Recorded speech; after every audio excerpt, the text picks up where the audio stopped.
আপনি কি কখনো ভেবে দেখেছেন আমরা সারাদিন যা করছি সবই কি শুধু নিজের জন্য? নিজের সুখ, নিজের লাভ, নিজের পরিবার, এইসবের মধ্যেই কি আমাদের জীবন সীমাবদ্ধ? কিন্তু একটা প্রশ্ন আছে, যদি আমরা শুধু নিজের জন্যই বাঁচি তাহলে জীবনের আসল অর্থ কোথায়? একবার ভেবে দেখুন, আপনি যখন কাউকে সাহায্য করেন, কারোর মুখে হাসি আনেন, সেই মুহূর্তে যে আনন্দটা পান সেটা কি নিজের জন্য কিছু কিনে পাওয়ার আনন্দের থেকেও বেশি নয়? আজকের এই ভিডিওতে আমরা জানব আমরা সত্যিকারের অন্যের জন্য কিভাবে বাঁচতে পারি। শেষ পর্যন্ত দেখলে বুঝতে পারবেন, কারণ আজকের একটি শিক্ষা আপনার জীবনটাই বদলে দিতে পারে। চলুন তাহলে জানা যাক এই সমস্যার কারণ কি। আমরা কেন অন্যের জন্য বাঁচতে পারি না জানেন? কারণ আমরা সবসময় ভাবি আমি আগে। ছোট থেকে আমাদের শেখানো হয় নিজেরটা আগে দেখো, নিজের সুখটাই বড়। তাতে ফল কি হয়? আমরা ধীরে ধীরে স্বার্থপর হয়ে যাই। বাস্তব জীবনে দেখুন, কেউ সাহায্য করলে আমরা ভাবি আমার কি লাভ। কেউ কষ্টে থাকলেও আমরা পাশ কাটিয়ে চলে যাই। কিন্তু একটা প্রশ্ন, এইভাবে বাঁচলে কি সত্যি শান্তি পাওয়া যায়? না। যত বেশি নিজের জন্য বাঁচবেন তত বেশি অশান্তি, দুঃখ, একাকিত্ব বাড়বে। কারণ মানুষের আসল স্বভাব কি জানেন? ভালোবাসা দেওয়া, সেবা করা। চলুন একটা গল্প শোনাই। একটা শান্ত বিকেলের কথা কল্পনা করুন। নদীর ধারে হালকা বাতাস বইছে আর জলের ঢেউ টুপটাপ শব্দ করছে। সেখানে এক সাধু চুপচাপ বসে আছেন, চোখে গভীর শান্তি, মনে যেন কোনো তাড়াহুড়ো নেই। হঠাৎ তার চোখে পড়ল একটা ছোট্ট বিছে জলে পড়ে গেছে, ঢেউর সাথে ভেসে যাচ্ছে, প্রাণপণে বাঁচার চেষ্টা করছে। সাধু একটু এগিয়ে গেলেন, নরম হাতে তাকে তুলে নিলেন। কিন্তু যেই না হাতে নিলেন, বিছেটা তাকে হঠাৎ করে জোরে কামড়ে দিল। সাধুর হাত কেঁপে উঠল ব্যথায়, আর সেই মুহূর্তে বিছেটি আবার জলে পড়ে গেল। আপনি হলে কি করতেন? হয়তো বলতেন, ওকে বাঁচাতে গিয়ে নিজেই কষ্ট পেলাম, আর না। কিন্তু সাধু আবার এগিয়ে গেলেন, আবার তাকে তুলে নিলেন। আবার কামড়, আবার পড়ে যাওয়া। এইভাবে কয়েকবার চলতে থাকলো। পাশে দাঁড়িয়ে থাকা একজন আর সহ্য করতে পারল না। সে অবাক হয়ে বলল, মহারাজ, ও আপনাকে বারবার কামড়াচ্ছে, তবুও আপনি কেন ওকে বাঁচাচ্ছেন? সাধু একটু হাসলেন। তার চোখে কোনো রাগ নেই, কোনো অভিযোগ নেই। তিনি খুব শান্ত গলায় বললেন, ওর স্বভাব কামড়ানো, আর আমার স্বভাব বাঁচানো। একটু থামলেন, তারপর বললেন, ও যদি তার স্বভাব না বদলায় তাহলে আমি কেন আমার স্বভাব বদলাবো? ভাবুন একবার, আমরা কি ঠিক এর উল্টোটা করছি না? কেউ খারাপ ব্যবহার করলেই আমরা নিজের ভালো স্বভাবটাই বদলে ফেলি। এই ছোট্ট গল্পটা আসলে খুব গভীর একটা সত্য শেখায়। অন্যের আচরণ আপনার চরিত্র ঠিক করবে না। কেউ আপনাকে কষ্ট দিলেও আপনি কেমন মানুষ হবেন সেটা আপনার নিজের সিদ্ধান্ত। এই পৃথিবীতে অনেক মানুষ আছে যারা হয়তো বুঝবে না, মূল্য দেবে না, কিন্তু তাই বলে আপনি আপনার ভালোবাসা, আপনার দয়া, আপনার মানবিকতা ছেড়ে দেবেন না। কারণ ভালো থাকা, সাহায্য করা, অন্যের জন্য বাঁচা, এটাই মানুষের প্রকৃত ধর্ম। আর যেদিন আপনি এটা বুঝবেন, সেদিন থেকে আপনার ভেতরের শান্তি কেউ কেড়ে নিতে পারবে না। এবার আসি ঠাকুর শ্রী রামকৃষ্ণ দেবের শিক্ষায়। আচ্ছা, একটা প্রশ্ন দিয়ে শুরু করি। আমরা যখন কাউকে সাহায্য করি, তখন কি সত্যি মনে করি আমি ঈশ্বরকে সেবা করছি, নাকি মনে করি আমি একজন মানুষকে সাহায্য করেছি? শ্রী শ্রী রামকৃষ্ণ এক অসাধারণ কথা বলেছিলেন, জীবই শিব। এই ছোট্ট কথার ভেতরে লুকিয়ে আছে বিশাল সত্য। জীব মানে এই পৃথিবীর প্রতিটা মানুষ, আর শিব মানে স্বয়ং ঈশ্বর। অর্থাৎ প্রতিটা মানুষের মধ্যে ঈশ্বর বাস করছেন।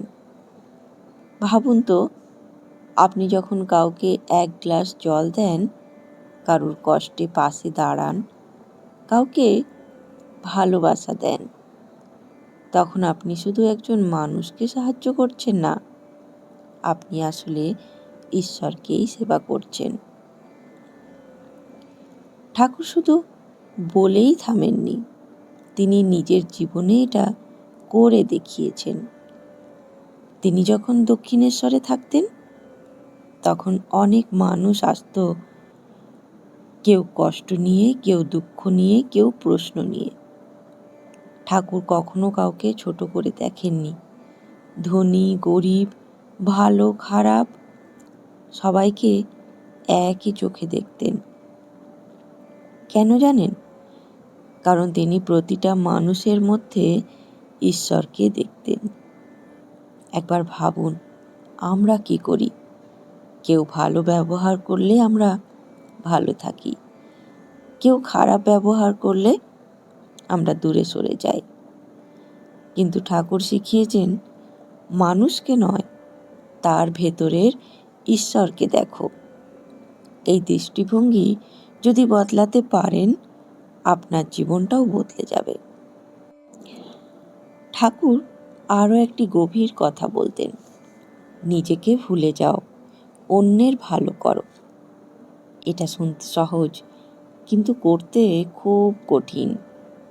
কারণ আমরা সবসময় ভাবি আমার কি হবে, আমার লাভ কি। ঠাকুর বলেছেন, নিজের কথা ভুলে যাও, মানে নিজের অহংকার, নিজের স্বার্থ, নিজের ছোট ছোট চাওয়াগুলো, এগুলো একটু পাশে রাখো আর দেখো অন্যের জন্য কিছু করতে পারো কিনা। আপনি যদি সত্যি এই শিক্ষাটা জীবনে আনতে পারেন, তাহলে ধীরে ধীরে আপনার ভেতরের অশান্তি কমবে, রাগ কমবে, দুঃখ কমবে। কারণ তখন আপনি আর শুধু নিজের জন্য বাঁচবেন না, আপনি একটা বড় কিছুর জন্য বাঁচবেন। আজ থেকে একটা চেষ্টা করুন, কাউকে সাহায্য করার সময় মনে মনে বলুন, আমি ঈশ্বরকে সেবা করছি। প্রথমে হয়তো মনে হবে এটা কি সত্যি, কিন্তু ধীরে ধীরে আপনার মন বদলাবে, আপনার দৃষ্টিভঙ্গি বদলাবে, আর এক সময় আপনি সত্যি অনুভব করবেন প্রতিটি মানুষের মধ্যে ঈশ্বর আছেন। মনে রাখবেন, মন্দিরে গিয়ে প্রণাম করা ভালো, কিন্তু মানুষের মধ্যে ঈশ্বরকে দেখা, সেটাই আসল সাধনা। আর এই পথেই জীবনের আসল শান্তি পাওয়া যায়। চলুন এবারে আমরা জানি সে শ্রী মা সারদা দেবীর শিক্ষা। মায়ের শিক্ষাতেও একটি প্রশ্ন দিয়ে শুরু করছি। এই পৃথিবীতে আমরা সবচেয়ে বেশি কি খুঁজি? টাকা, সাফল্য, না আসলে আমরা সবাই খুঁজি শান্তি? কিন্তু সত্যি করে বলুন তো, এই শান্তিটা কি আমরা পাচ্ছি? ছোট ছোট কথা নিয়ে মন খারাপ, কারোর আচরণে কষ্ট, সম্পর্কে টানাপোড়েন, এই সবের মধ্যে কোথাও যেন শান্তিটা হারিয়ে যায়। মা সারদা দেবী আমাদের খুব সহজ একটা পথ দেখিয়েছেন। কিন্তু তার আগে একটু মায়ের জীবনের কল্পনাটাও করুন। একেবারে সাধারণ গ্রাম্য জীবন, সংসারের হাজার কাজ, অসংখ্য মানুষ আসছে যাচ্ছে, কেউ ভালোবাসা নিয়ে আসছে, কেউ অভিযোগ নিয়ে, কেউ কষ্ট নিয়ে। কিন্তু আশ্চর্যের বিষয় কি জানেন? মা কখনো বিরক্ত হননি, কাউকে দূরে ঠেলেননি। তিনি সবার সাথে কেমন ব্যবহার করতেন জানেন? যেন সবাই তার নিজের মানুষ, কেউ অপরিচিত নয়, কেউ পর নয়। মায়ের কাছে পুরো পৃথিবীটাই ছিল তার পরিবার। আমরা কি পারি এটা? আমরা তো একটু কিছু হলেই বলি, ও আমার কেউ নয়। কিন্তু মা শিখিয়েছেন, সবাইকে নিজের মানুষ মনে করো। মা কখনো বলেননি, শুধু নিজের কথা ভাবো, নিজের সুখটাই আগে দেখো। বরং তিনি বলতেন, যত পারো অন্যের উপকার করো। এটা শুধু কথা না, তিনি নিজের জীবনে এটা করে দেখিয়েছিলেন। নিজের কষ্ট ভুলে, নিজের প্রয়োজন ভুলে তিনি সব সময় অন্যের জন্য ভাবতেন। একবার ভাবুন, আমরা যখন একটু কষ্ট পাই, তখনই আমরা সব বন্ধ করে দিই। আমি কেন করব, আমার কি লাভ? কিন্তু মা কখনো এভাবে ভাবেননি। তার ভালোবাসা ছিল নিঃস্বার্থ, কোনো প্রত্যাশা ছিল না। এবার আসি মায়ের সবচেয়ে গভীর কথায়, যদি শান্তি চাও, কারোর দোষ দেখো না। এই একটা লাইন আপনার পুরো জীবনটা বদলে দিতে পারে। আমরা কেন অশান্তিতে থাকি জানেন?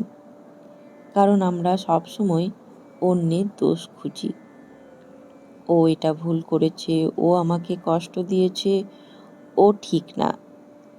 এই ভাবনাগুলো ধীরে ধীরে আমাদের মনকে ভারী করে দেয়। রাগ, কষ্ট, বিরক্ত সব জমতে থাকে।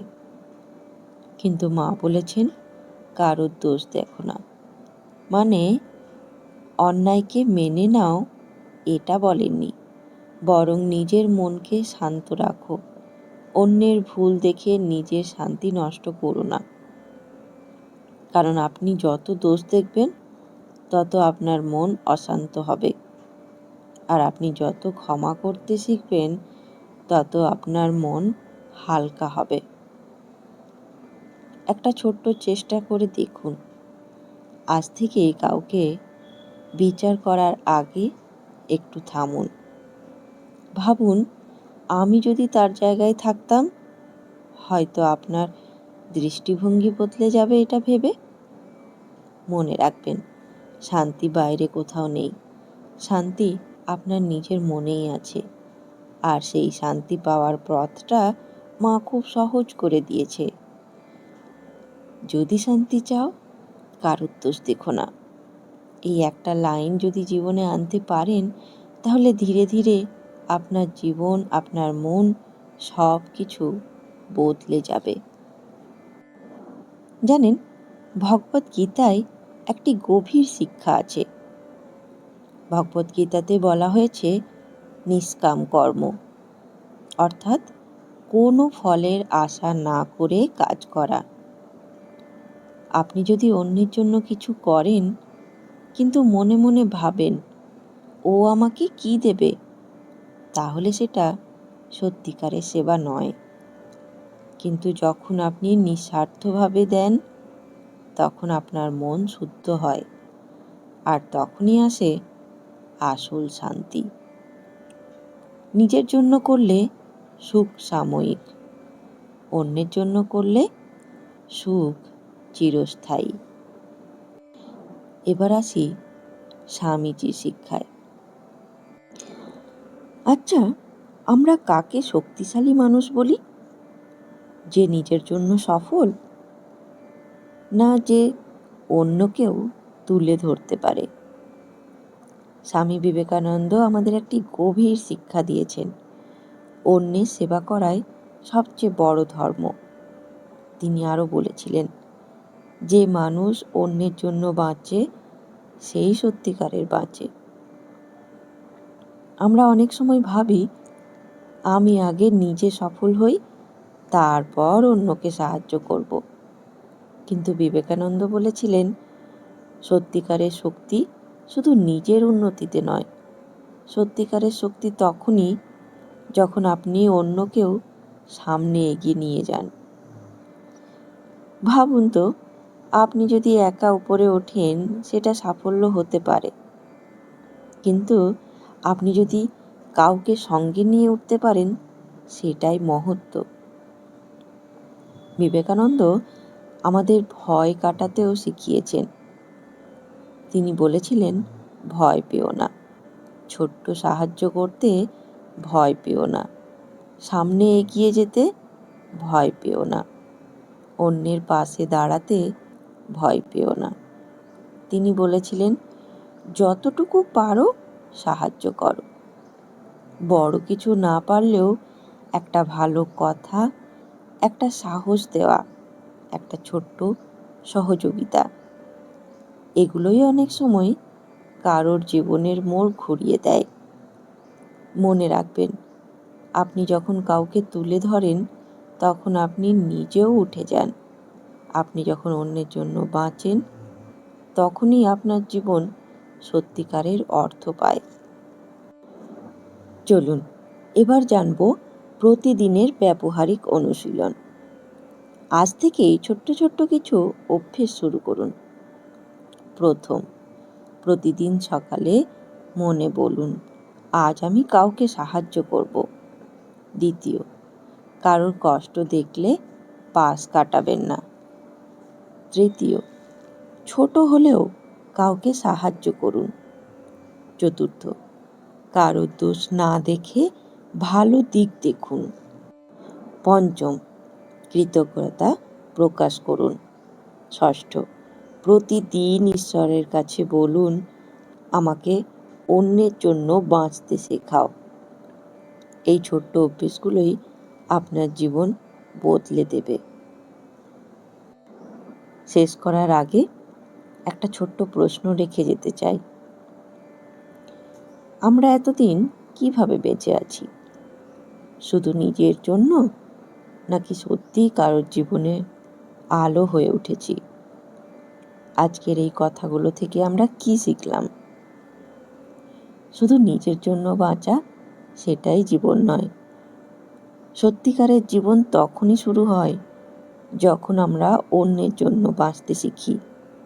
নিঃস্বার্থ ভালোবাসা, নিঃস্বার্থ সেবা, এই দুটো জিনিসই মানুষের জীবনের আসল পথ আর আসল শান্তির চাবিকাঠি।